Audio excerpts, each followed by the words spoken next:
What's good? What's good, everybody? Another live for Fayettenam. I'm the one and only Paul Masson. It's a hot Thursday night in the Ville, and we about to get right to it. Our guest just popped up on the screen.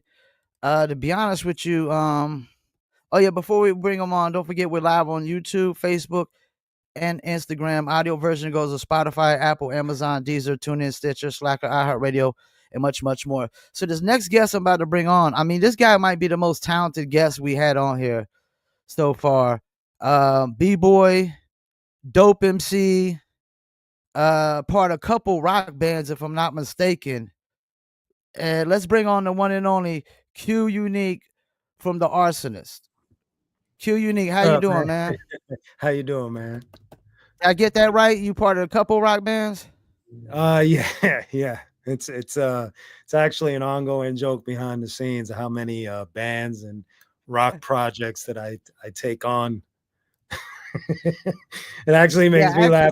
I'm actually trying to do my best to uh you know shrink the situation, but I have a lot of fun joining different bands. I don't know what it is, man. yeah, I actually got a submission from one of them, the Soul Gun. Soul Gun, yes sir, yes sir. Yeah, It's one of my main bands actually. yeah. Yeah. So I want to start here. So it says it's something I thought was very interesting. Is it true you were a member of the Rocksteady crew? Yep, I am. If you ask Crazy Legs right now, I'm the longest member. I have the longest membership. I started the early '90s and haven't left, haven't been kicked out, haven't gotten a pink slip, haven't had a misstep. So yeah, that I am a member of the Rocksteady crew. I've been a member of Zulu Nation. I think that's more of a touchy subject with a lot of hip hop Okay. heads, and obviously my main group, the Arsonists, which is more of a family situation now than a music group. You don't mind me asking, why is it a touchy subject, the Zulu Nation part? I think the Bambaataa situation has divided the Oh, room, okay. Okay. and I don't, and, look, I'm not here to dig dirt on Bam, and I'm one of those. Look, we're all aware of all of the darkness in hip hop, whether it's from underground or commercial or whatever is going on. People speak. There's words in the street and all of that. The thing for me is that I'm really not here to fan the flames of drama. You know what I Yeah. mean? I'm Yeah. just well aware that the room is split. And for me, what I will say about Bam and Zulu is that despite the situation, Hmm. Bambaataa and Zulu are, in my opinion, easily one of the most important crews organizations for hip hop history, for the Yeah. history of it, for understanding how things got wired. You have to include Bam and Zulu. And unfortunately, because of the situation, people just rip the wiring out and just move Hmm. forward with I don't know what kind of version you want to call it, but there's facts missing in hip hop with certain things. Like when I saw the whole 50th anniversary go down, Hmm. and I didn't see much of a Zulu presence, I knew I was like, oof, They were trying to distance themselves from it. yeah. So Yeah, there's a lot of that going on nowadays. The court of public opinion, they're like judge, jury, and executioner. And even if you found not guilty in court, they still, yeah, it they still ruins the find you reputation. guilty. Yeah, it's a bad stain on the reputation. So Yeah. I it's a it's a sad situation, and I just got we all got to just move forward and be better people, and that's that. All right, so I was seeing the arsonist was originally called the Bushwick Bomb Squad, Yes, and sir. then y'all released the single "The Session" in 1996. It's played at New York radio stations, brought some record label offers. Then you signed with Fondle Records. and then it ended up changing the name to Arsonist. Why did you decide with Fondle? It has something to do with Bobito. So Bobito and I were friends before I became Okay. a member of the Arsonists. I was in a group called Okay. the Nomads, and so he would he would show the Nomads love. We would go up there. If you know the format of Stretch and Bob, we would go up there. We would have snap sessions, and he would let us rhyme. And Okay. it was like a big brother little brother thing. And when Tony Touch went up with the session on a demo tape, he played it on the air while he was co-hosting the Stretch and Bob show. And the session ended up becoming the most requested song of the year, which Okay. we didn't even, like, it was nuts. We were like, holy shit. And so Bobito uh, gave it what he called the Butter Award for the year. And then Okay. he ended up calling me and he was like, basically he was like, you guys, I want to put you guys on my, it was a super indie label. And he was like, I want to put you guys, the session, on my label, Fondle. And so it was a no-brainer for us to be a part of somewhat of the history of the whole Stretch and Bob experience. Is for me, it's like, it's very surreal. And so we didn't sign anything. It was like more of a handshake. Okay. The label that we really signed to after Bob, so Bobito put out our first single, MC Search and DJ Eclipse put out our second single, then Okay. Bobito put out our third single, and then Matador Records, which was the bigger label, came in after hearing about our reputation and buying the singles. They signed us. Now, why'd y'all decide to change the name, and whose decision was that? What do you mean, the Arsonist? Yeah, from the Bushwick Bomb Squad. Oh, I believe what had ended up happening was the Bushwick Bomb Squad became something that it started to oversaturate with members, and it started to lose its meaning of what we were supposed to be, which was a crew of MCs. It became more of a bigger crew. And even though the Arsonists still started out as this massive crew, we were like Yeah. almost 12 members in the beginning. And Damn. so we it was one of those things where we just cleaned up shop, and Kinetic, who was one of the members of the Arsonists, he changed the name from Bushwick Bomb Squad to the Arsonists. I believe it was based off of like Rakim calling himself, I ain't a soloist, I'm an arsonist, which was on Alpha, I think Alpha No Omega, I think one of those songs. And so just ran with that name, and the rest is history. How did y'all make that work with that many people? Because rappers have some of the biggest egos. It's like every rapper thinks they the best or has to say they the best. It it was a slow process of evolution. And just to go off of what you said, I think that's what kind of like brought the Arsonists to the end of the story quick, which was Okay. right after the Date of Birth album.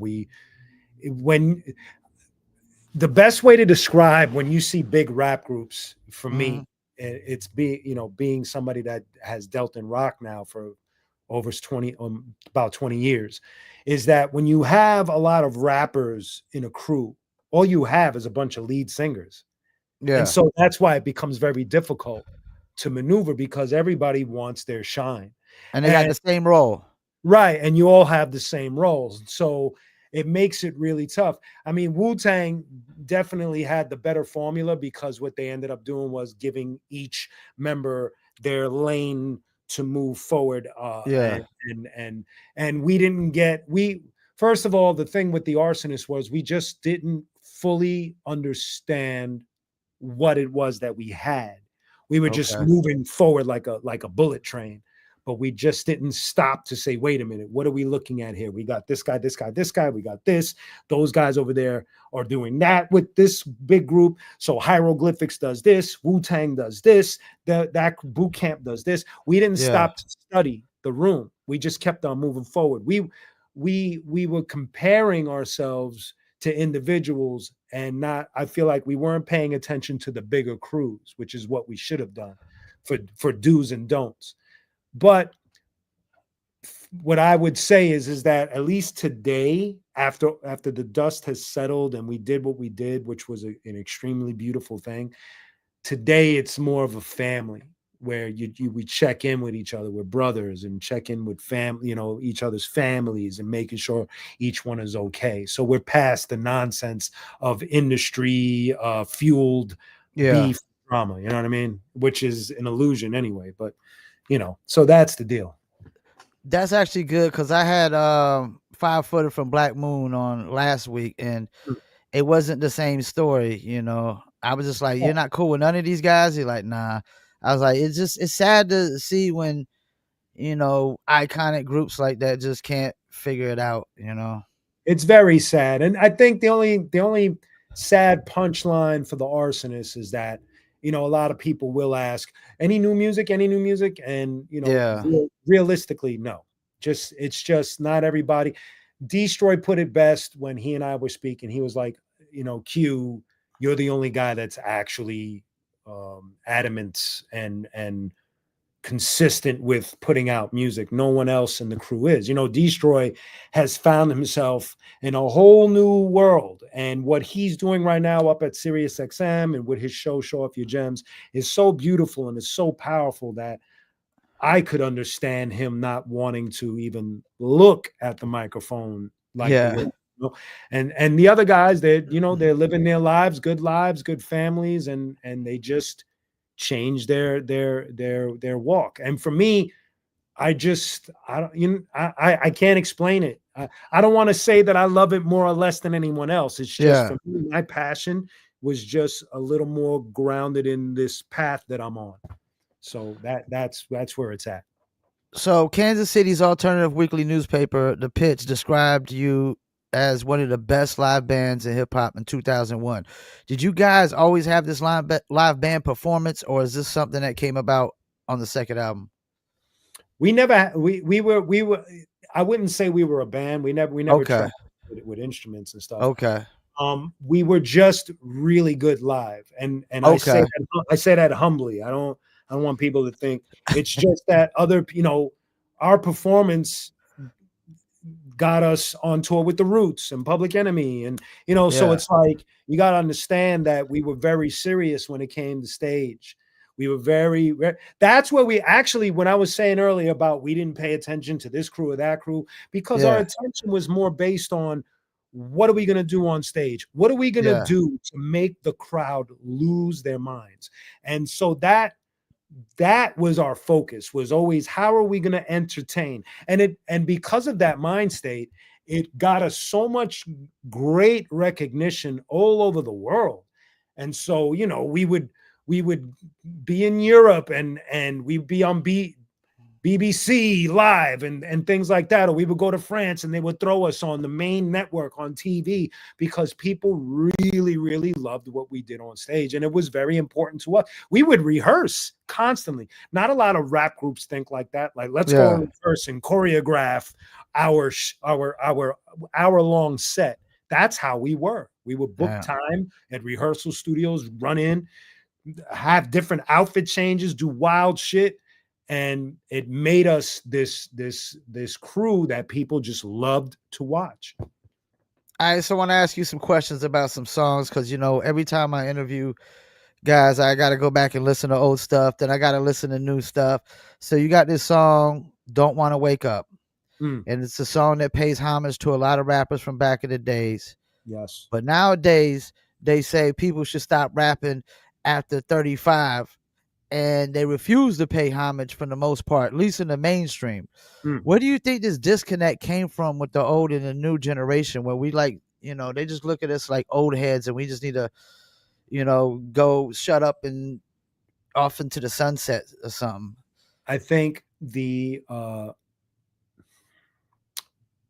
is just my opinion. All right. I don't Yeah. have the receipts. Just my opinion. Program directors, radio DJs have to be responsible or accept some of the responsibility for this mind state. And the Okay. reason why I say this is because, again, you're talking to somebody that has his foot in rock and in rap. In the rock world, the respect for an elder is high. If Yeah, Ozzy yeah, Osbourne, no matter how silly Ozzy Osbourne looked on his reality show, if yeah, that man walks into a room, you're yeah, going to show respect. yeah, Period. If Gene Simmons walks into a room, no yeah, matter how silly he looked on his reality show, you're going to show him respect. You're going to yeah, know his limit. And the thing is, you and I are of a certain age, right? But I've seen kids younger, like kids like 10-year-olds, 11-year-olds, 12-year-olds show respect to members of Metallica, members of Korn, members. So it's like, now switch that and let's go over to the hip hop side. I've seen people show disrespect to our legends. And so yeah, for me, that whole ageism thing, like, oh, you shouldn't know. That's nonsense. yeah. That's I not agree. that's actually how you end up losing. The Yeah, thing is, you can't complain about where hip hop is if the foundation of it isn't put together correctly. So what we have to do is start coming together and work. Like for instance, I recently worked with two younger rappers, mhm. and they're in the trap world. Okay, And so for me, the whole experience, one is Xavier Wolf, and okay, the other one is Beta Weta, and okay. and they were cool. We were all respectful. Now with Beta, we emailed each other the verses and we got it done and it was dope. With Xavier, me and him sat in the studio together, wrote our rhymes right on the spot. He's a younger cat. I'm an OG, and it's like it was beautiful. It was like there Yeah, was no disrespect. And he walked in saying, I know who you are. I know, like he did his homework. And the same yeah, for me. I didn't walk in like I'm some OG and I don't need to look. I paid attention. I went to look at what his movement was.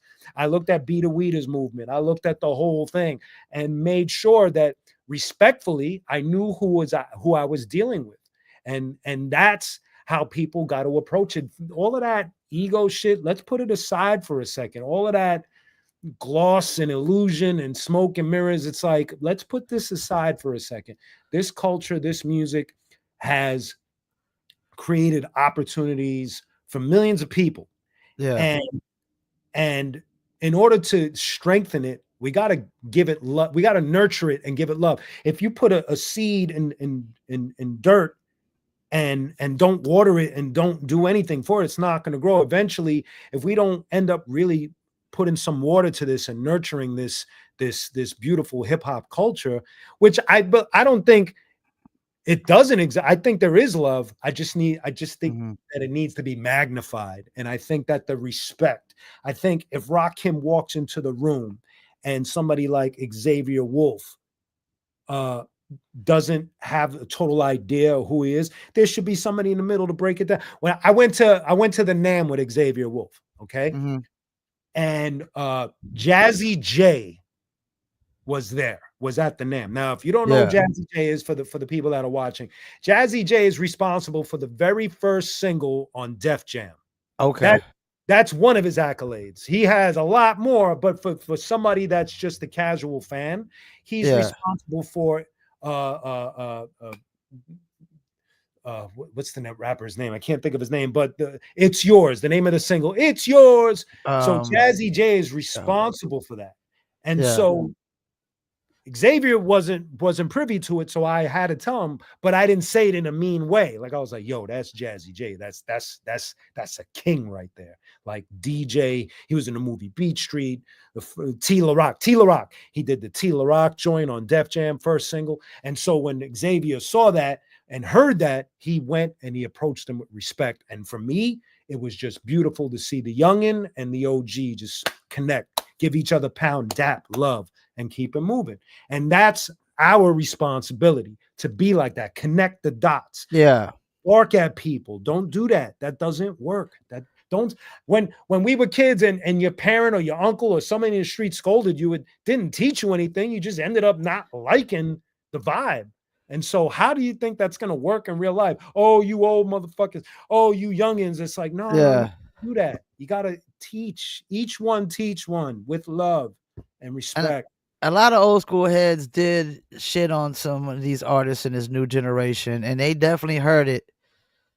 and probably was like, "We ain't fuck with y'all." And plus, it's like they didn't grow up on Rakims. They grew up on Jeezys and Ti's, and Right. to them, that's their Rakims and KRS Ones and To them, uh, Nas is the yeah, old school. To them, yeah, Nas is the yeah, old, yeah, and that's fine. That's fine. I think the word old school needs to be deaded. I think what LL Cool J did by twisting it on Rock the Bells radio and saying, no, don't call it old school. It's classic hip hop. classic, That yeah, that's smart. That's a yeah, smart man. That's the way it should be. If we have classic rock, why can't we have classic hip hop? Those joints are classic.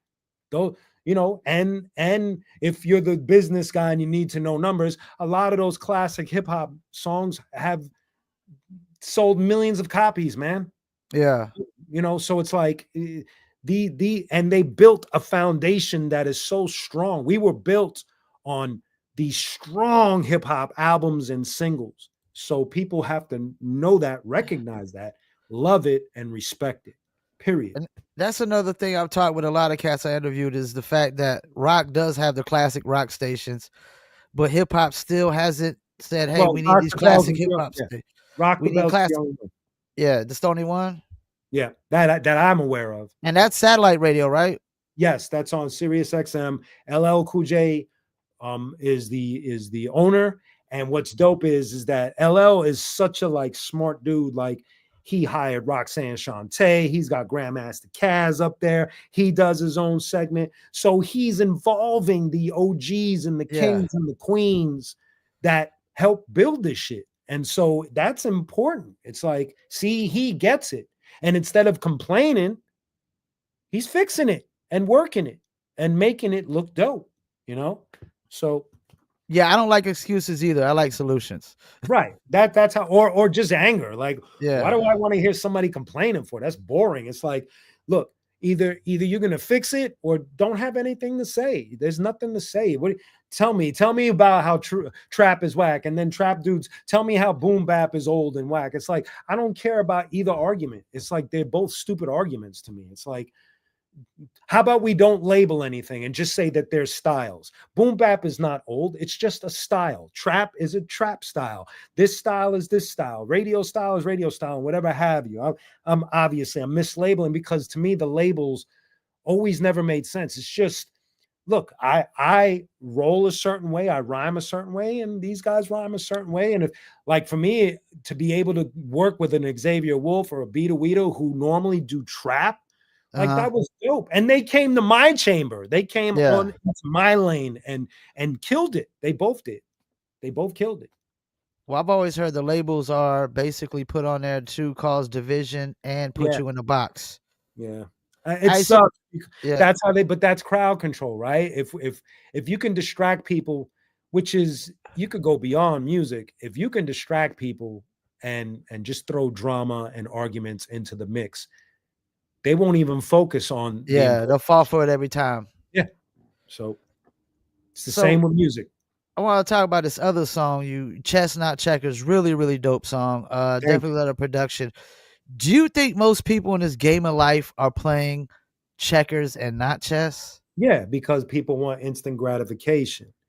And I was guilty of it, early on in my career because when you come in to this business or any business, I think any business, if you go into Mhm. any business as a youngin and you're looking at the people in front of you, right? You're looking at the people in front of you, and all you're seeing is the end result.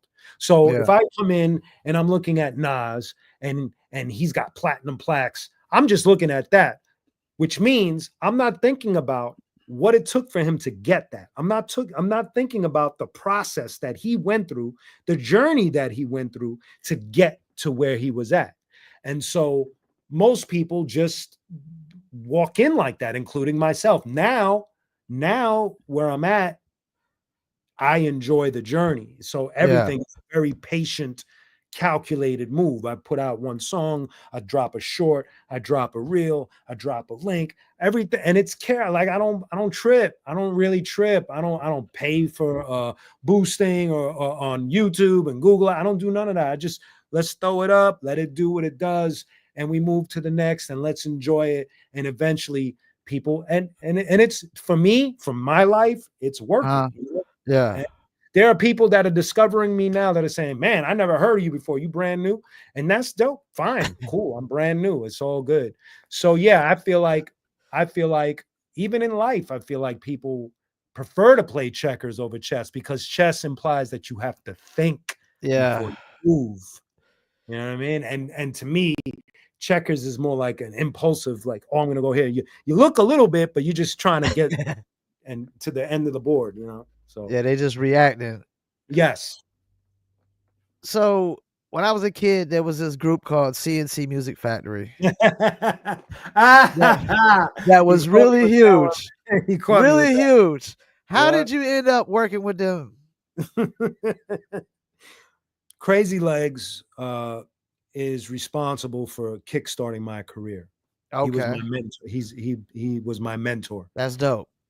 And he got me my first two record deals. So the first record deal was on an independent label, and if you're like a super nerdy hip hop person, you'll know what this label was. It was called Celluloid Records. Grandmaster DST was on it. Africa Bambaataa put out music through them, Okay. and so years and years after, Legs got me a little deal on there, and I ended up going to the studio a couple of times. And unfortunately, during the process of me dealing with this label, they folded and didn't even tell the artists, none of the Oh, artists. man. So the first Q Unique single never came out, and it's in some warehouse somewhere that I don't even know. Like, it's Damn. gone. And so Legs felt terrible about the situation because he had got me the deal and then the label folded. So he ends up calling one of his homies because Legs is like one of those dudes that he's like to me, he's the Rakim of B-boys. And so Okay. he's so connected into the industry in a very fascinating way. So he contacts this homie named Duran, who was a writer for CNC and was a member of a group called Trilogy. And he brings Duran to this place that I was working at. Make a long story short, Duran suggests that I go try out for CNC because at the time Freedom Williams had left. My initial response was, "Nah, I'm good," Yeah. which made everybody in the room look at me like I was tripping on acid or something. Because everybody else was looking at it like a business move. They're like, "Yo, Yeah. these dudes is platinum. They winning Grammys and Moon Man. Yeah. Who wouldn't want to be a part of this?" And I was the guy that didn't want to be a part of it. So I meet up with the CNC dudes. I write. So the deal was supposed to be that because Freedom had left, they had this contract with some movie company, and they had to fulfill it by giving a song. Mhm. So when they brought me on, they asked me to write this song, Keep It Coming, which I co-wrote with Duran because I didn't understand their formula. I didn't get it. Mhm. And so we wrote the song, and it ends up becoming part of the Buffy the Vampire Slayer soundtrack. Oh, shit. Yes. So when you see the movie, the first voice you hear is Q Yeah. Unique's voice, is my voice. Uh, but the deal didn't work out. I just kept on bumping heads with one of the members of the group, and it just look, the way I see it now as a mature person is that they had their lane, they Yeah. had their way of doing things, and I was walking in with a boom bap hip hop mentality, and I wanted things to go my way, Yeah. and that wasn't going to happen. It Yeah. wasn't going to happen. But I was delusional to think that maybe I could get them to, kind of move in my direction, which was never going to happen. They were a dance pop group. And so it just ended quickly. The experience was dope in a sense of teaching me how industry works at such a high level, because obviously, Mhm. they were platinum and MTV shit and all of that. So that was dope, that experience. But behind the scenes, bumping heads, and heated debates. All of that shit was nonsense. And eventually I just left that and went back to the underground, right to the Nomads. And then from there became a member of the Arsonists. And that's when I feel like my career had landed in the right place. So doing my research, I get and see, oh, he's part of a band. I'm like, but let me go check this out. Stillwell. I was impressed. I don't remember what song I listened to first. I was like, whoa, this is really, really good. What can you tell us about this band, Stillwell? So I get a phone call. There's a clothing company out here called in San Diego, called Tribal Gear, Okay. and they've been around for a long time. They're a culture type of brand. When they first started out, they used a lot of hip hop, and then it broke out into other things. But the owner, Bobby Ruiz, he and I have been friends. He used to give the Arsonist gear, and he flew me out to Japan to do shows, and flew the Arsonists out to San Diego to do shows, and so we had this cool relationship. So one day he calls me and he's like, "Hey, would you be interested in doing a song with Fieldy, the bass player from Korn?" Oh, And funny enough, my wow. attitude was like, I didn't even like jump at it. It was more like, yeah, sure.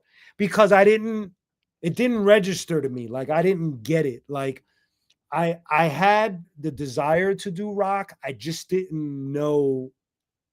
I was already overwhelmed by hip hop business. You know what I mean? Yeah. So it was like, okay, how do I do that? Because prior to this phone call, Crazy Legs, again, had called me maybe a year before that phone call even happened. And he was like, yo, you should get into doing rock, because he knew where my heart was at. So Yeah. I had, prior to Stillwell, I had put together a band to do the Vans Warped Tour that had covered Q Unique songs, but did them in a more rock way. And so Mhm. when I did the Vans Warped Tour, it fucking worked perfectly. I had a band behind me, and it was very aggressive, and it was awesome. And so a year after that, Bobby calls. It was weird. It was almost like, whatever you believe in, God, the universe, it was almost like God was like altering my lane, but he threw me on the Vans Warped Tour as like uh going to grammar school. And then all of a sudden he shifts my lane and he's like, now you're going to go and record with Fieldy from Korn. You're not going to know what it is, but we're going to put you there. So I fly out to Cali, and Fieldy and I write our first song.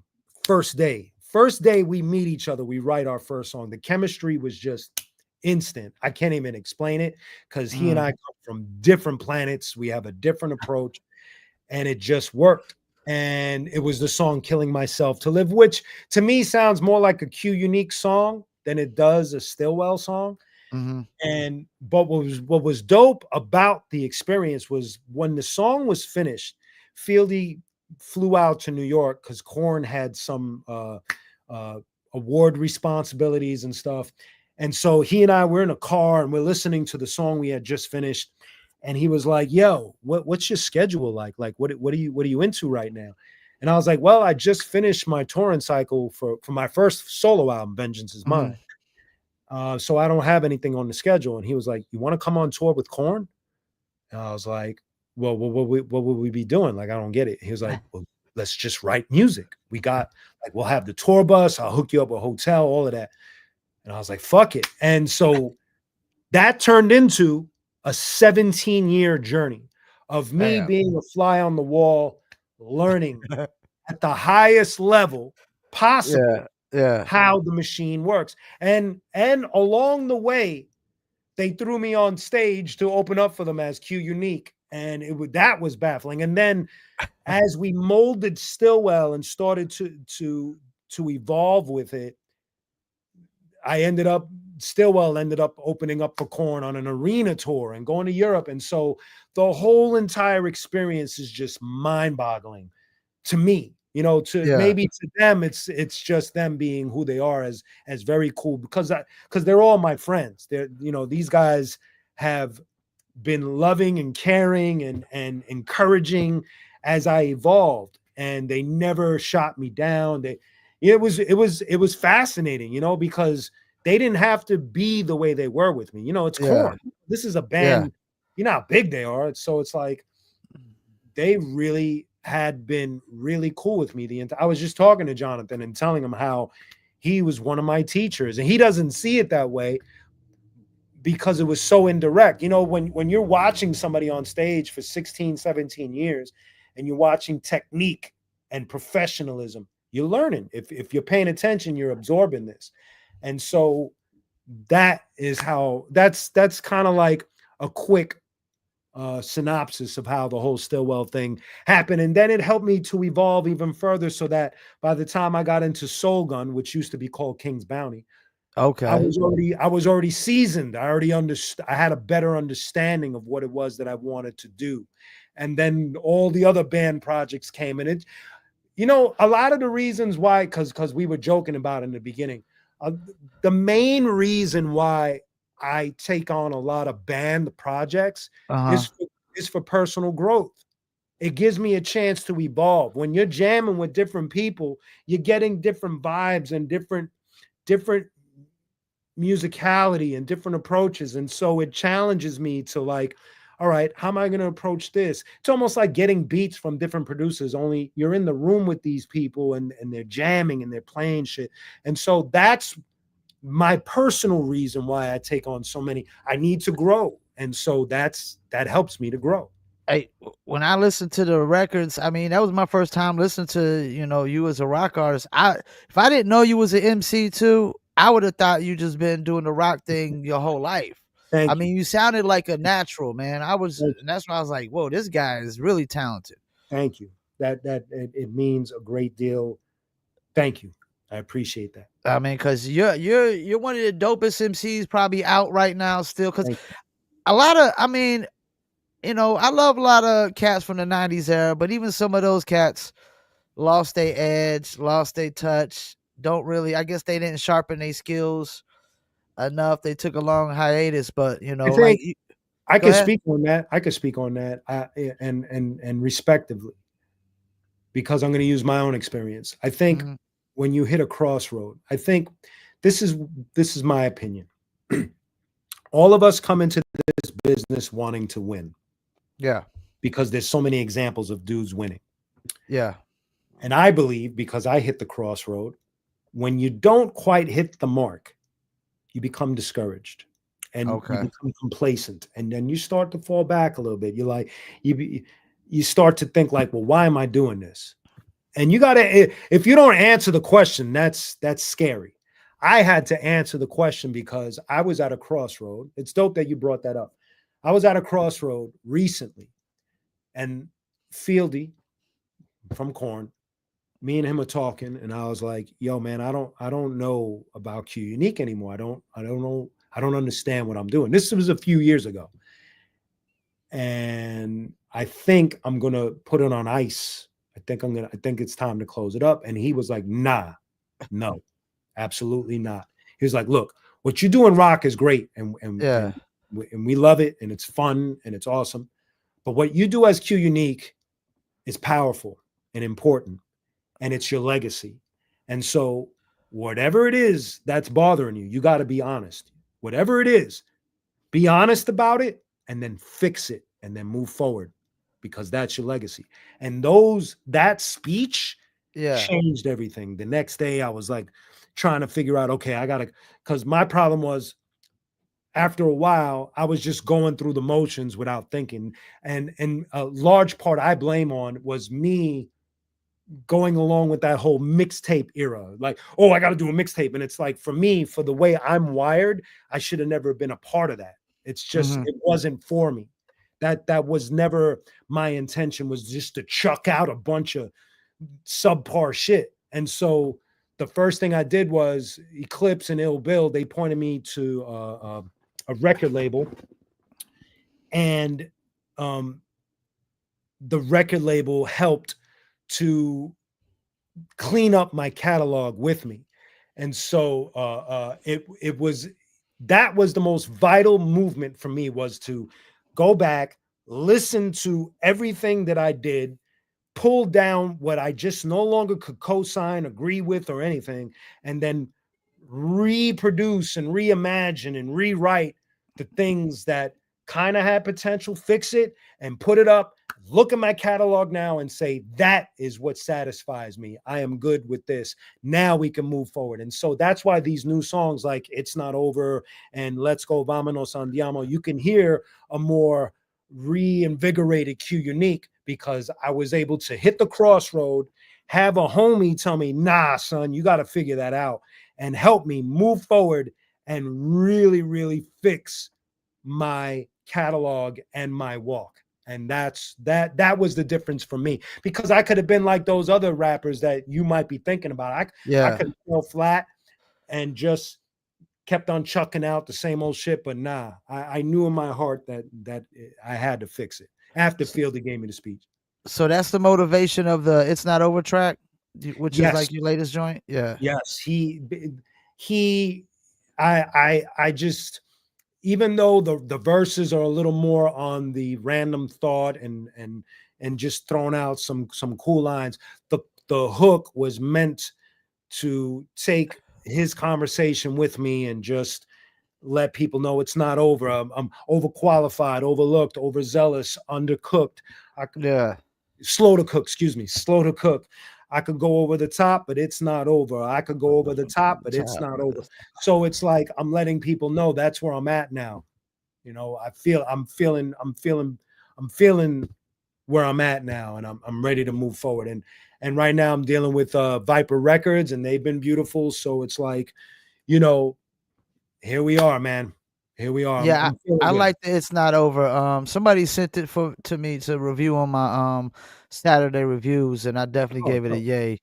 thank you. I love the production, I love the flow, the hook, everything. And you said the name earlier, Ill Bill. That's where I kind of get the feeling of when I listen to you as an MC, is that nonfiction kind of, you know, feel and whatnot. I, Nonfiction is definitely one of my favorites of all time, man. I think their first album is one of the most probably overlooked and underrated albums ever. And Ill to me is top 10. I think because of me, it's not even bias. Like, just yeah, as a person that knows rhyme structure, yeah, uh, he's dope. I just think that people kind of like, you know, if it doesn't hit the radar, people don't do the homework and they're lazy. To me, just analyzing his stuff, and you got to understand the reason why there was an upgrade from Q Unique of the Arsonist to Q Unique the soloist is Mm, because of Ill Bill, like you mentioned. It's because, like for instance, I love MMA, right? And sometimes these fighters, they'll go and train with just train with other mhm, fighters just to yeah, get a different edge, just to get a different look, just to get a different angle. And so when what people don't realize is that Ill Bill was the executive producer to my first solo album. I was on okay, Uncle Howie Records. But what was dope about that, it wasn't that he just put up the money and then just, you know, went to go hang out. Yo, he was with me every single session for that album. And so in that process, I'm basically training with Bill because he's playing the yeah, Rick Rubin role. I'm yeah, playing the Q Unique role. And so he's fine tuning certain things that I'm not catching. And then all of a sudden, take the training wheels off and I'm on automatic pilot because now my style has been adjusted. And even now, it's evolved even more. Where if you listen to like It's Not Over and then rewind back into the catalog, you could tell that I'm still evolving. I'm still yeah. stretching and finding my place in this whole thing. So Ill Bill is definitely, along with Arsonist members, Ill Bill, Gore-Tex, Sabak, all of these people have helped me evolve. Period. So you said you're a fan of the MMA. Do you watch the bare knuckle? I don't watch the bare knuckle as much. I'll catch the highlights on that. I'm more of a UFC Which like. one do you watch from bare knuckle if you do? I like homie. What's he's man Perry, Mike Perry. Oh, you like Mike Perry? Yeah, that's BKFC. I actually on my other podcast, I interview all those bare knuckle fighters, man. Oh, okay. See, I'm not as familiar as I am with just straight up like UFC. Uh, uh, you know, all of the other companies that have came and went, won the one championship. So I'm more in tune with that. The bare knuckle stuff I haven't been on top of as much. So I've been primarily a UFC fan overall.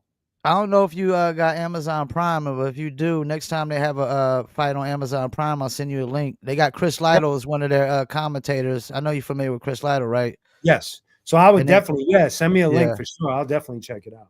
and Definitely they check. recently had Houston Alexander, which I interviewed, but Mm. he done hit 50 years old, so they kind of, you know how they be when they get to that age, they kind of keep them from fighting and stuff. And Yeah, it's dangerous. It gets dangerous, man. You know, I used to train. I trained for a long time, and even my teachers, like I've trained when I was in the Nomads. I trained under World Championship Jerry Fast Feet Fontanez, but he was more like point fighting, championship, karate okay, championship. And when he and I would build, he would say things like, even in training, because I ended up going from him to training under Shihan Jean Dunn with jiu-jitsu, Brazilian jiu-jitsu, and Muay Thai.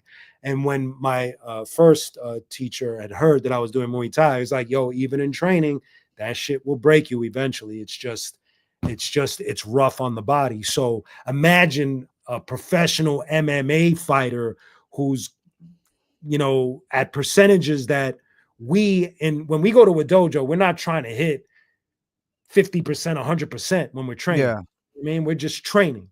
An MMA fighter is a little different. You gotta turn it up a notch. You know what I mean? So I've been fortunate to hang with dudes like Nate Diaz, Nick Diaz, and ask them questions about it. And I remember Nate telling me, most MMA fighters physically are not at 100%. They're broken, bad yeah. shoulder, bad ankles, bad wrist, bad elbow, bad knee, but they have to keep moving because that's the food. That's how you put food on your plate. So And they love that shit, man. Even when they could lose 4 straight fights and they yeah, still love it. yeah. I mean, to me, I have this line in a rhyme where I say, I'm like Nate Diaz. Even when I lose, I win, because that to me, that dude can lose whatever he wants, but people love him so much that it Yeah. doesn't even matter. Shit don't matter. He's dope. So I got a couple more questions before we hit this hour mark, and then we're gonna let you do some shout outs. So how do you feel like hip hop is positioned moving forward? Do you feel like hip hop is in a good spot or a bad spot? I think it's a tough question to answer because the industry overall is in such a strange place. It is. You It know, is. people are concerned about streams and Yeah. money and how to promote a song these days. You gotta do a lot to promote a song these days, in comparison to when Arsonists put out our first song. We would hire a street team, and they'd go out and put up Yeah. posters, stickers. Now you got to do shorts and reels and content and content. Yeah. So it's that's, to me, where the difference is, and that's when you start to see people start to fall off. Not that I'm being mean. It's just the responsibility of being a recording artist, no matter what genre you're in, is high. And Yeah. so whenever people ask me, I've recently had somebody ask me, what could I do to have, a career? And the first word out of my mouth is commitment. If you can't commit to Yeah. an agenda, I don't care how dope you are, it ain't gonna work. You have to commit in some way, shape, or form. Like for me, when I started working with Viper, in particular, Dove, who she is a YouTube expert and stuff like that, she made me realize the level of commitment that I had to put in just to maintain, just to Yeah. keep the train rolling forward. Never Yeah. mind trying to hit a certain crazy mark or go viral. I'm not even thinking like that. Yeah. Just Yeah. to keep the train on the track. Like, Yeah. all of these shorts and reels and things that I'm doing are so foreign to me, but now I'm in a groove where it's like I'm committed. Yeah. So when you say, can hip hop, it's all based on commitment levels and who's down for it. So it's like, how many people in my lane, in my swimming pool, from what you would call the boom bap or whatever style you want to call it, how many of them are really going to be committed to doing things like that? Not a Because lot. no, a lot of them don't like it. They Yeah, don't they like don't. it. I feel it. I get you. But for me, I had to get past my feeling, for me personally, because I felt like I needed to play catch up, even with Mhm. my colleagues, that I was like, I have to do this. This is who I am.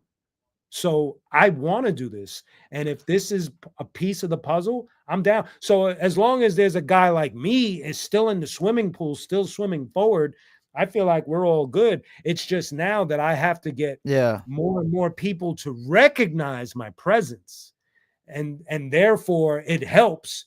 If you love our style of hip hop, that boom bap shit, then it's up to me and people like me to continue to put that level of commitment. And even more so, like I feel like I'm still not doing enough.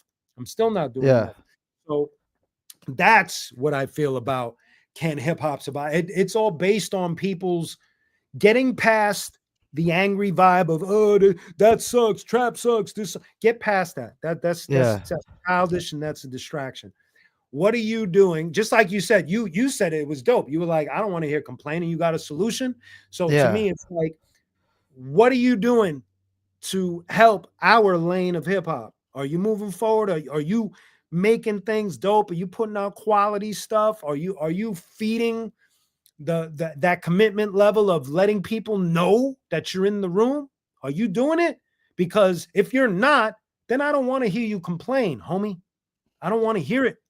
If you're not making an effort, if you're not killing it, then what is there? Look at Nems. Look at the effort that yeah, dude is putting in. He's killing it.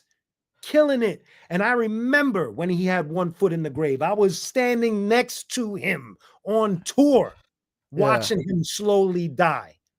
You know what I mean? And to see him turn it around and still be a real hip hop head.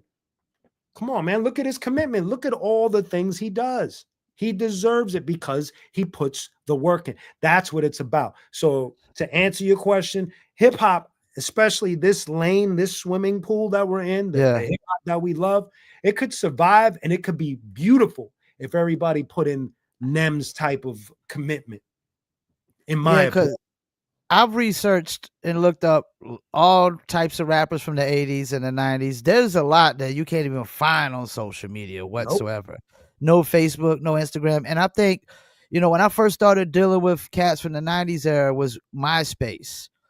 And when it was There you just go. one platform, it was a lot easier for guys.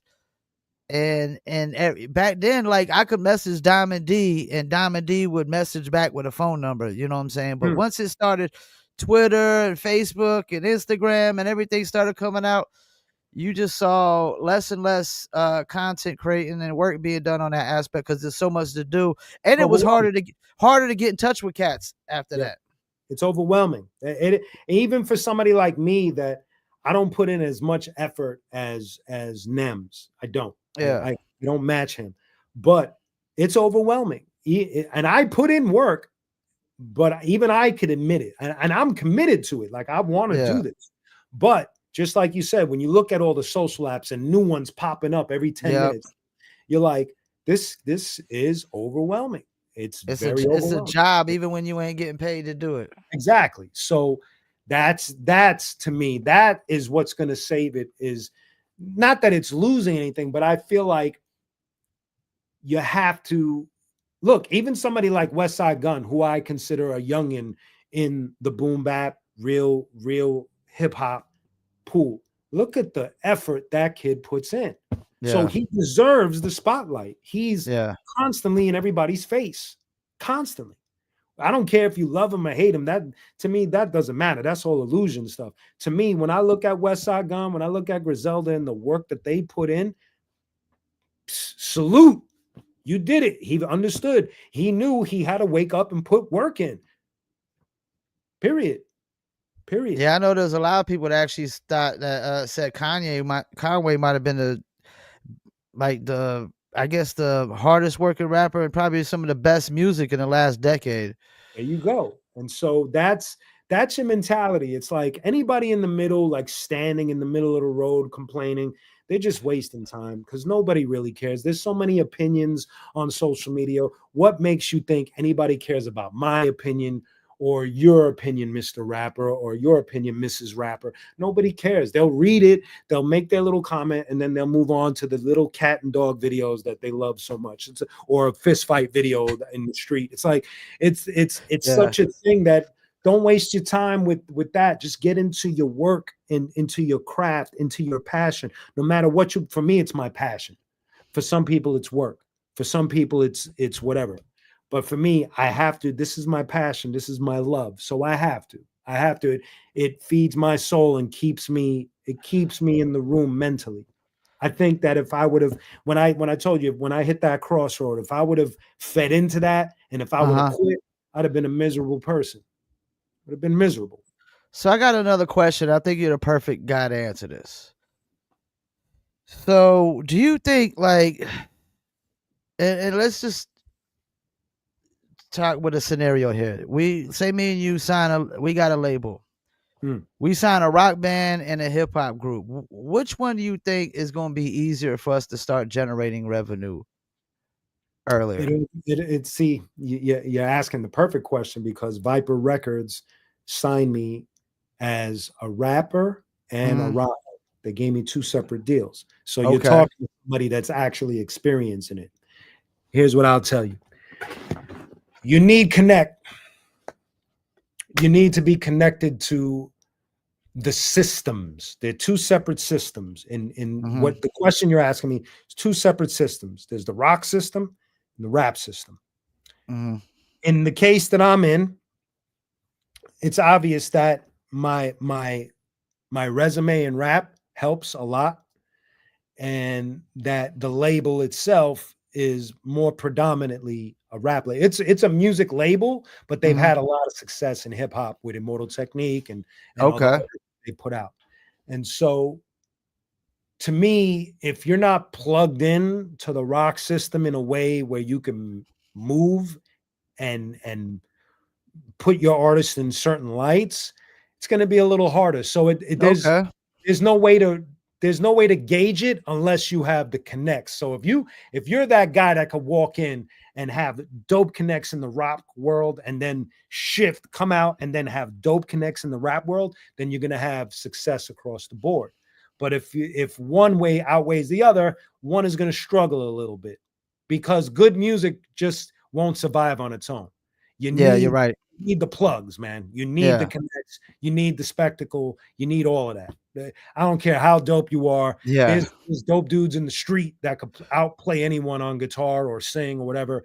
And because they're just not connected to the system, no, there ain't nothing's gonna happen. You have to be plugged into the system. You have to go through the system. That's just the way it is. For now, it will change, but for now, that's where it is. So you're saying it's harder to make it in rock? I think it's just harder to make it in either if you're not connected. So Okay. to me, if you're nice, a dope MC, and that's all you are, like somebody sent me a demo of this kid recently, and he was dope. And but my response was, he's dope, but I looked at his Instagram numbers and all of that, and homie's got a lot of work to do because that dope shit, it just think about how many dope MCs are on the planet right now. Yeah. Across the globe, never Yeah. mind Yeah. Nah. Yeah. America. Yeah. You know what I mean? Like I've been in situations where I've been in Europe and listened to some of the best French rappers in the world, and they're nasty. And they have more followers than some of the American rappers in here over here. So it's like it's one of those things where it's like if you ain't plugged in, homie, I don't care if you're dope in country music, but if you're not in the system and you don't Yeah. know people, it ain't gonna work. It's gonna be rough. It's I gonna always be thought it was easier for rock because I thought like that's I've a always heard that you could just start a cover band and probably nah, get shows instantly. nah. You gotta Cats be still do that? cats still do that, but even with that, you still have to be connected to the system. Like, Yeah. let's say I have a cover band. if I'm not connected to somebody that's going to put us on stage or allow or help us to travel, what good is Yeah. my cover band? I've jammed, like you mentioned, like I got a lot of bands, right? I've Yeah. jammed with some talented musicians. If I said their names, you'd be like, who? Because they're not in the system. They're Yeah. not in the system. I'm struggling, and you just seem to like, oh, that's Stillwell shit. Yeah, it Stillwell is my love. Like that's one of the first bands that I put together, right? But I'm not. It's not on the level of Metallica or Korn or Pearl, and not Pearl Jam or Alice. It's not on any of those levels, and so that's a struggle. But even with Q Unique, now we go over to the Q Unique side. Yes, I have a crazy resume with Q Unique. Yes, I have albums that have streamed in the millions. I got all of that, but I'm not sitting next to Nas. I'm Yeah. not. I'm not having lunch with Jay-Z. So it's like I'm still kind of like in that place where it could go either way. So I've seen success, but not the type of success that you and I would look at and be like, whoa, did you see that Kendrick Lamar? Like, for instance, Kendrick Lamar just did, this is a true story. Kendrick Lamar just did a show in Texas, Uh-huh. and it grossed $11.5 million. I heard that. He just beat Eminem's record, right? That is, so I'm not even nowhere close to that level. Yeah. So it's like, where, how do you measure? Do I want that kind of success? I'd be a fool to say no. Of course I do. If you and I went to law school and became lawyers, we're going to want to work for the best law firm, aren't we? Yes, of course. You think I want to have my own practice and struggle in the hood? No. I want to be a part of the best law firm in the world and be successful. That's how I think. So when it comes to my career as a musician, that's how I look at it. I've studied, I've Yeah. learned, I've evolved. I want to be a part of the best situations in music. And so I haven't gotten there yet. I haven't gotten there yet. So And you so made me think of something though uh, when you brought up Kendrick, because I've always said that like Kendrick, to me, Kendrick and Cole have been considered top 10, I mean top 3 for the last, I guess you say 10 or 15 years. mhm. But as big as they are, why don't labels go searching for more Kendricks and more Coles, and they just seem to be searching for more little babies and little the babies and little yachties, and I as think much money as he's making, why are we not trying to find? Why is the label like we need to find another Kendrick? because I think most artists have come to a place, and I say this respectively because I don't have a problem with record labels. I don't.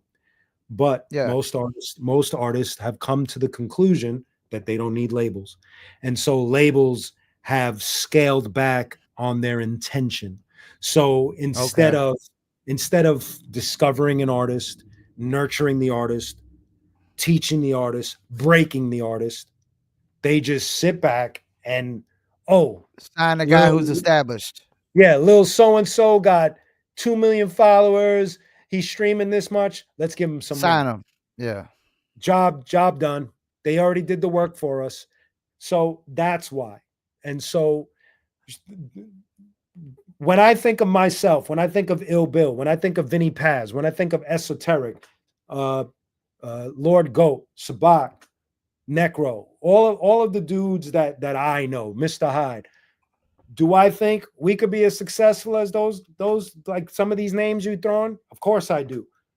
Of course I do. And it's not even a bias thing. I just know everybody's work ethic, whether I'm in the room with them or not. I just know everybody's skill level, whether I'm in the room with them or not. And comparable. Like I could say every name I just said, I could compare them to who's out there successfully and tell you who's better or who's worse or whatever. It doesn't even matter. But knowing that I could compare and still think that, yeah, I believe Ill Bill could be as big as a Nas or anything. He just hasn't been given those kind of opportunities. Yeah. So I know it sounds crazy. It's kind of hard for me to go over it in detail. It would take a long time for me to make people understand my theory. I just feel like, everybody has to travel a certain road to get to wherever they're going to go. Look at Destroy. Destroy went from doing stuff with Tony Touch to the Arsonists to touring with Mary Ben Ari to doing stuff with the NFL and all of that, to Damn. now he's one of the hottest dudes on the radio. He's chilling now, in my Yeah. opinion. He's good. He's killing it. Killing it. People love that guy. And I'm talking like celebrities love that guy. Like I can tell you stories where it's like when he calls me and he tells me these stories, I'm blown away because this is a dude that I recorded music with, went on tour with. So if he can do it, any of those names that I said could do it too. It's just where's that opportunity? What is the road that we have to take and where are we going to end up? So for me, what I did personally was I put my feet in two different genres that I believe I could do, That's smart. and let's see what comes of it. Let's see what happens. Well, before we let you go, man, any shout outs you want to do? I mean, I shouted out so many people in the interview itself, but love and respect to everybody that I mentioned, from my brothers in Corn, Nonfiction, Rocksteady, my Arsonist brothers, you know, all of the hip hop heads that I come across, from Xavier Wolf, Beta Weeda, DJ Fayettenams, DJ Eclipse, man, the list can go on and on. I just feel like if you know me in this game, whether you in the rock side of my life, the hip hop side of my life, just know that there's love and respect there. There's no drama here. And I wish everyone health and success. That's where I'm at right now. I wish everyone health and success, period. Well, I want to shout you out. You're a friend of the show now. Anytime you get new music, please send it over. I'll review it on Saturdays. Thank you. Anytime you want to come back on. This is actually probably one of the more interesting interviews I've done, you Thank know. you, man. Thank you. I've interviewed a lot of cats, a lot of Brooklyn cats. I mean, I've been interviewed DBA List Brooklyn, Christ, Smooth the back. Hustler, Supreme the Elohim, Illa G. The list goes on, man. A lot of Brooklyn cats on this show, man. Yes, sir. We definitely love Brooklyn, and Brooklyn loves us. There's something in the water in Brooklyn, homie. Yeah. Brooklyn is that's my heart, my soul, my blood. You know, born and raised Brooklyn. Period. Yep. Well, I appreciate you, man. Like I said, I'm gonna keep in touch, man. Anytime you want to come back on, you got a new single or something, I'm with it. Thank you very much. And for those that need to just reach out, just hit up qunique.com, q-unique.com. It's got everything on there, all my socials, all the latest. Got the new single out, Let's Go Vámonos Andiamo, which I think I've done a little homework. I haven't done a great deal of homework, but I believe I'm the first to ever do a trilingual rap song where I'm rapping in English, Spanish, and Italian because I'm Puerto Rican and Italian. So I did that to pay homage to my families, both sides of my family. And that's out currently right now. Yeah, you might be right on. I never heard of nobody rapping in 3 different languages. I'm sure that there's been collaborations where there's a rapper, yeah. English, but I'm doing it all myself on this. Yeah, I did a song with some German guys back in the days, and I did like a verse and a hook, and they liked the hook so much they actually did a whole nother remix with nothing but the German guys rapping. I ain't know what they were saying, but long as they wasn't dissing me, we was good. Right. And it sounds cool, right? Yeah. So that's the latest joint, and we got the official video dropping in a couple of weeks, and tomorrow I'm dropping a brand new. So my main solo rock stuff is a thing called Mother Fuzz, and I'm dropping a cover song tomorrow that I did. I covered Suicidal Tendencies, Subliminal. So that's dropping tomorrow, only on Bandcamp and YouTube. Keeping it simple. Okay. Yes, sir. All right. Well, appreciate you taking the time out, man. Enjoy the rest of your night. Like I said, you're a friend of the show, man. Thank you, brother. All and right, thank peace. you for getting at me. Okay. Yeah. All right. Peace. Really interesting interview. Damn, he dropped a lot of names in there, man. A lot of names. I mean, he toured with Korn. Said Crazy Legs pretty much helped him get on.